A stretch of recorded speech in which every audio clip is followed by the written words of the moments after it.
तो आज हम बात करेंगे success mantras of Warren Buffett in share market. ठीक है, शेयर मार्केट में वारन बफे का जो मंत्रा है उसके ऊपर बात करेंगे। उन्होंने कौन से स्टेप्स का शेयर मार्केट के अंदर यूज करने के लिए वो हम बात करेंगे, इसलिए आपको वीडियो के एंड तक बने रहना है। और ये सीरीज का नाम है मोटिवेशन फॉर शेयर मार्केट। ठीक है, मोटिवेशन फॉर शेयर मार्केट है, सीरीज का नाम यही रखा गया है। चलिए जानते हैं वारन बफेट। आप वारन बफेट को सिर्फ वारन बफेट के नाम से जानते हैं, बट इनका नाम वारन एडवर्ड बफेट है। ठीक है, और अगर हम बात करें तो ये एक अमेरिकन बिजनेसमैन है। ठीक है, और इन्वेस्टर भी है साथ में। और ये अभी करंटली अगर हम बात करें तो ये बेर्कशायर हैथवे के सीईओ है। ठीक है, और चेयरमैन भी है साथ में। और अगर हम बात करें तो इनकी जो टोटल नेटवर्थ बनती है वो है $117 बिलियन। ठीक है, और ये वर्ल्ड के 5th रिचेस्ट पर्सन है। ठीक है, यहाँ तक हमने उन जो मेन बात थी वो अब की है। अब हम जानते हैं उन सक्सेस मंत्रास जो वो उन्होंने दी है। तो सबसे पहले आती है वैल्यू इन्वेस्टिंग। ठीक है, वैल्यू इन्वेस्टिंग, ये पॉइंट वारन बफे ने कहा है, सबसे पहला पॉइंट उन्होंने रखा है वैल्यू इन्वेस्टिंग। वारन बफेट कहते हैं कि हमेशा वैल्यू इन्वेस्टिंग पर ध्यान देना चाहिए। ठीक है, आप कभी भी घटिया कंपनी शेयर नहीं खरीद सकते, क्योंकि देखिए घटिया कंपनी का अगर आप शेयर खरीदें बिना फंडामेंटल रिसर्च करें तो जो आप सोच रहे थे कि 1000 रुपये में आपको कम से कम 100 रुपये प्रॉफिट होगा, वहीं पे आपको 1000 रुपये में 800 रुपये तक का लॉस हो सकता है।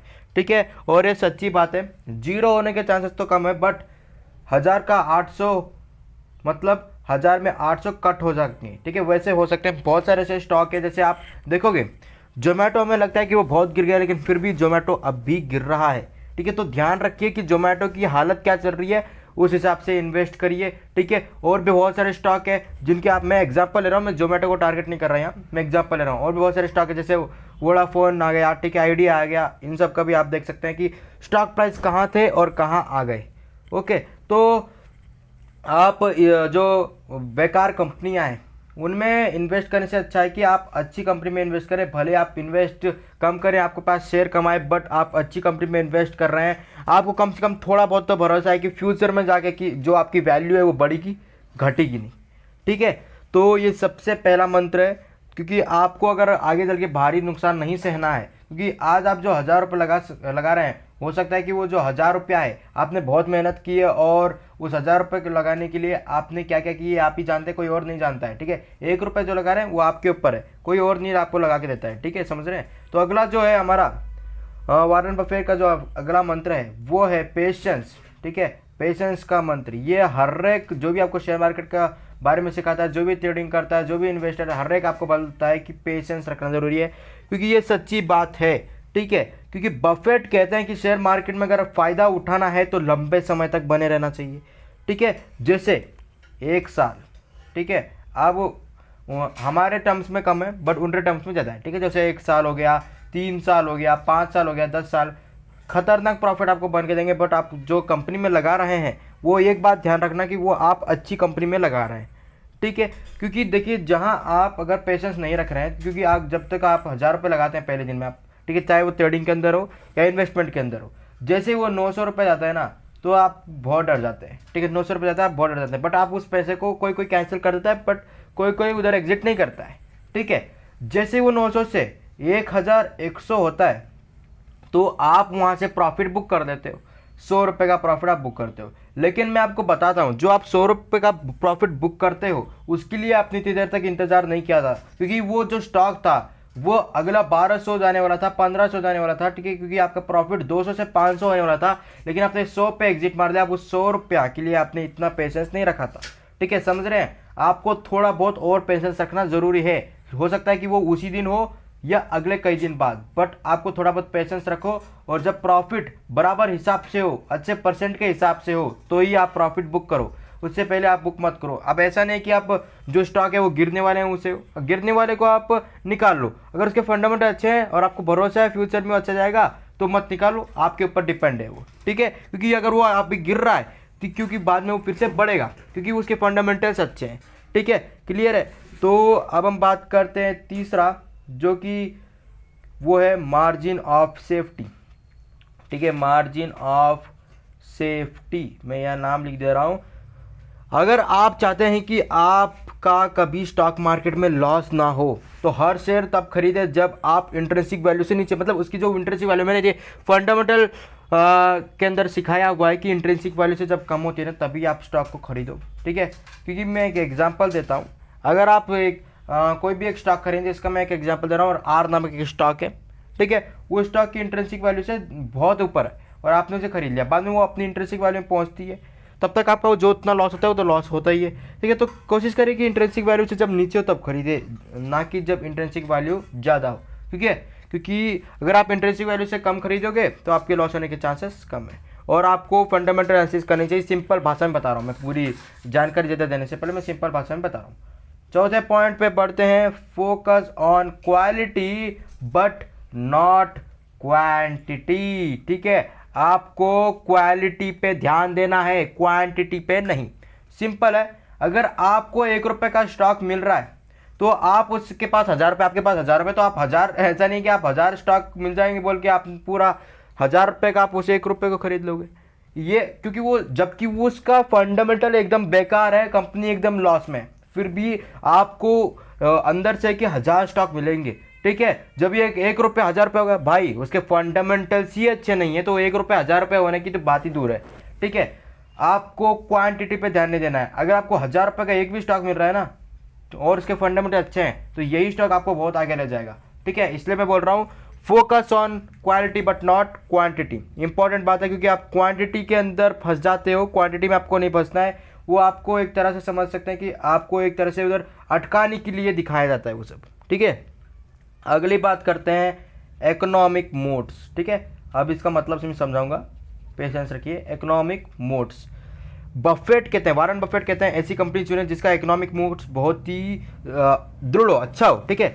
मोट का मतलब वैसे किले से होता है, मतलब मोट आप किले को ले सकते हैं, जैसे किला होता है ना, उसे आप समझ सकते हैं मोट, ठीक है। और जैसे किला के अंदर महल और प्रजा की रक्षा करते हैं आप। मैंने जो किला बोला आप सोचे होंगे वो नेल जो आता है ना ठोकने वाला, वो वाला नहीं है ये किला, ये वाला आप किला है वो जो महल होता है वो वाला किला, ठीक है, जिसके अंदर प्रजा और राजा दोनों रहते हैं, ठीक है। तो उसका मतलब होता है मोट, ठीक है। तो वैसे ही किसी कंपनी का इकोनॉमिक मोट कंपनी और उसके शेयर होल्डर्स की कॉम्पिटिशन में रक्षा करें, ठीक है। ज़्यादातर देख सकते हो जहाँ कंपटीशन ज़्यादा है वहाँ आपको जो प्रॉफिट होने के चांसेस कम हो, तो ऐसे स्टॉक में ज़्यादा ध्यान दो जहाँ कंपटीशन कम हो, ठीक है। अब ऐसा नहीं कि आज के समय में कंपटीशन बहुत कम है, आज के समय में कंपटीशन भी ज़्यादा है, बट फिर भी आपको थोड़ा बहुत रिसर्च करना चाहिए, ठीक है।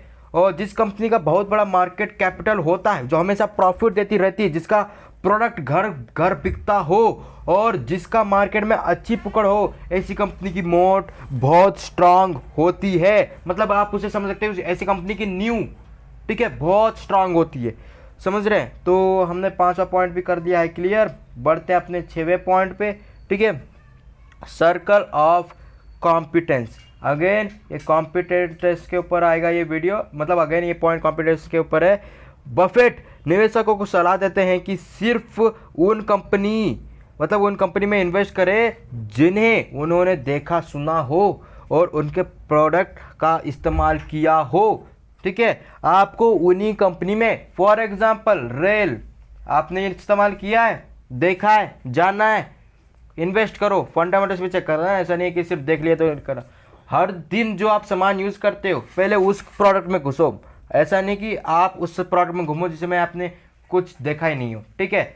अभी देखिए बहुत सारे स्टॉक हैं, जैसे बस के स्टॉक्स होते हैं, ठीक है, गवर्नमेंट के बहुत सारे स्टॉक है, देख लो जैसे आपने यूज़ किया है उसकी पोटेंशियल अच्छी है या नहीं है, सब चेक कर लो, ठीक है। रिसर्च करोगे ना तो ऑनलाइन सब कुछ अवेलेबल, बट आपको थोड़ी बहुत 10-15 मिनट देना पड़ेगा। अभी आपको ऐसे नहीं करें कि आपको अपना पूरा 1 घंटा 1 दिन दे दो, ऐसा नहीं है, 10-15 मिनट दोगे तो बहुत अच्छी बात है। 7वां पॉइंट मैं यही लिख देता हूँ, लॉन्ग टर्म। अगेन बोल रहा हूँ लॉन्ग टर्म में रहो, ठीक है। इस पॉइंट को मुझे समझाने की जरूरत नहीं है, वीडियो के स्टार्टिंग से मैं ये बता ही जा रहा हूँ, ठीक है। 8वां है फाइनेंशियल स्टेटमेंट चेक करना है आपको हर एक कंपनी की, ठीक है। उसका फाइनेंशियल स्टेटमेंट 2023 में कैसा रहा, फाइनेंशियल ईयर 2024 में कैसा रहेगा, सब कुछ रिसर्च करिए। 9th आता है मैनेजमेंट क्वालिटी, ठीक है। मैनेजमेंट क्वालिटी मतलब उसका CEO कैसा है, उसके वर्कर्स कैसे हैं, उसके एम्प्लॉयज़ कैसे हैं, इनको चेक कर लीजिए। 10th उसका कैश फ्लो चेक कर लीजिए, तो फंडामेंटल एनालिसिस के अंदर आता है। बट अब लाता हूँ मैं main point, avoid market timing. ठीक है, मार्केट टाइमिंग को आपको अवॉइड करना है। वॉरेन बफेट कहते हैं कुछ लोग मार्केट को टाइम करने की कोशिश करते हैं, इसका मतलब है कि वे इंतजार करते हैं कि स्टॉक फिर से नीचे कब आएगा या ऊपर कब जाएगा। सिंपल है, वॉरेन बफेट ने ही कहा है जब सब खरीद रहे हो तो आपको बेचना चाहिए, ठीक है, क्योंकि आप उस टाइम प्रॉफिट कमाओगे। सब जब खरीदते हैं ना तो मार्केट का जो प्राइस है वो ऊपर जाता रहता है, ठीक है, तो जितना ऊपर जाएगा आपका प्रॉफिट होता है। तो अब आपको क्या करना है, तब आपको सेल करना है। जब सब खरीदेंगे तब आपको सेल करना है, और जब सब सेल करेंगे तब आपको बाय करना है, क्योंकि जब सेल करते हैं तो प्राइस नीचे जाता है, और जब आप उस टाइम बाय करोगे ना तो फिर आपको बाद में प्रॉफिट होगा। इंपॉर्टेंट पॉइंट है ये, ठीक है। उसके बाद आता है इमोशनल कंट्रोल। बफेट का अगला मंत्र है इमोशन को नियंत्रित करना, ठीक है। कुछ लोग को बोलते सुना होगा, मेरा मन कह रहा है कि यह स्टॉक बहुत आगे जाएगा, ठीक है। क्या उन्होंने देखा है कि आगे जाएगा, या आज सपने में लक्ष्मी को देखा था इसलिए कुछ बड़ा होने वाला है, ठीक है। ऐसा बहुत लोगों की सोच होती है, ठीक है। लेकिन बफेट कहते हैं कि ये सब हमारे इमोशनल निर्णय होते हैं और ज़्यादातर केसेस में गलत होते हैं। ऐसे ही कभी भी लालच में आकर या डर के कारण कोई डिसीजन नहीं लेना चाहिए। बस धैर्य रखें और अपने माइंड का इस्तेमाल करिए। उसके बाद आप एक काम करो, पोर्टफोलियो को डाइवर्सिफिकेशन करो, एक स्टॉक के ऊपर डिपेंडेंट मत रहो, और बहुत सारे स्टॉक में आप इन्वेस्ट करो, ठीक है। जैसे आपके पास 1000 रुपया है तो आप देखो कि वो 1000 रुपये कितने स्टॉक में आप बांट सकते हो, उस हिसाब से खरीदो, जिससे आपका लॉस होने के चांसेस भी कम होंगे, ठीक है। आज मैंने जो बताया पॉइंट्स, ये इन्वेस्टमेंट और ट्रेडिंग दोनों के लिए अप्लाई होता है। आशा करता हूँ आपको समझ में आ गया, और कुछ भी आपको डाउट है तो ज़रूर मुझे पूछे। मिलते हैं अगले वीडियो में।